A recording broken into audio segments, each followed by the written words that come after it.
Perkenalkan, nama saya Alfiano Bidana Rizky dengan NBI 14122000149 dengan nomor absen 26. Di sini saya akan mempresentasikan analisis produktivitas, model pengukuran dengan pendekatan prospek. Untuk yang pertama, kriteria produktivitas prospek. Ada 6 bagian, dan yang pertama adalah bagian produksi, yang kedua organisasi, ketiga penjualan, keempat produk, yang kelima tenaga kerja, dan yang keenam modal. Di dalam tabel tersebut ada kriteria produksi dan tindakan perbaikannya. Rumus perhitungan prospek, ada 6 aspek. Yang pertama yaitu aspek produksi dengan rumus pendapatan bersih dibagi HPP. Untuk organisasi yaitu nilai tambah dibagi nilai biaya umum. Untuk penjualan yaitu laba kotor dibagi biaya penjualan. Untuk produk yaitu laba kotor dibagi biaya langsung. Untuk tenaga kerja yaitu laba kotor dibagi gaji total. Yang terakhir atau yang keenam yaitu pendapatan bersih dibagi modal. Rumus-rumus perhitungan prospek. Indeks produktivitas atau IP periode dasar. Dengan rumus rasio produktivitas dasar dibagi rasio produktivitas dasar dikali 100%.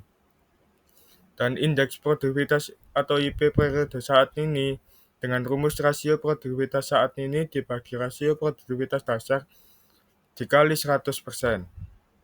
Dan ini data keuangan perusahaan.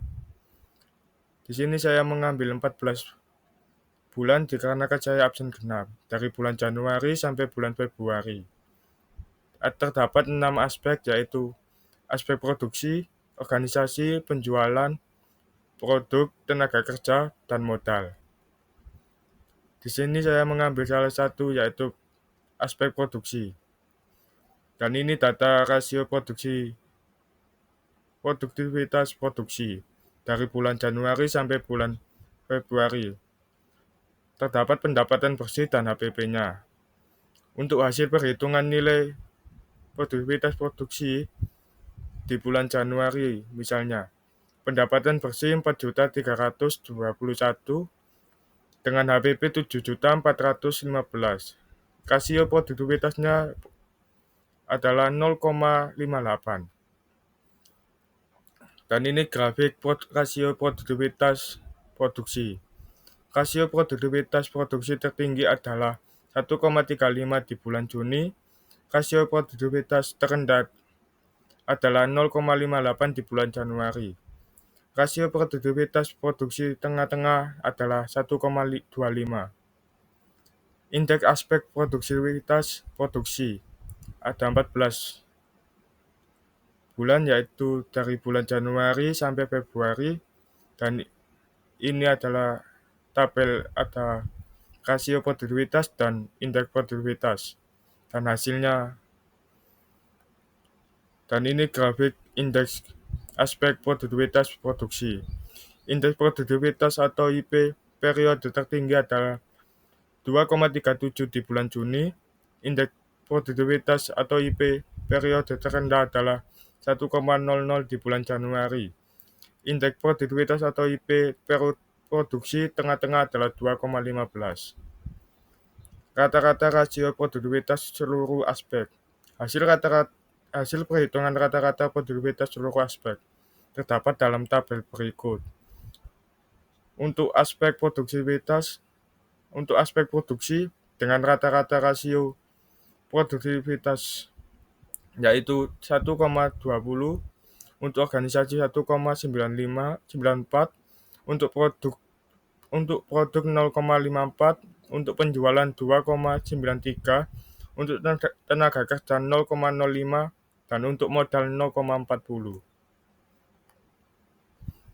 Rata-rata rasio produktivitas seluruh aspek, dan ini grafik rata-rata rasio produktivitas seluruh aspek.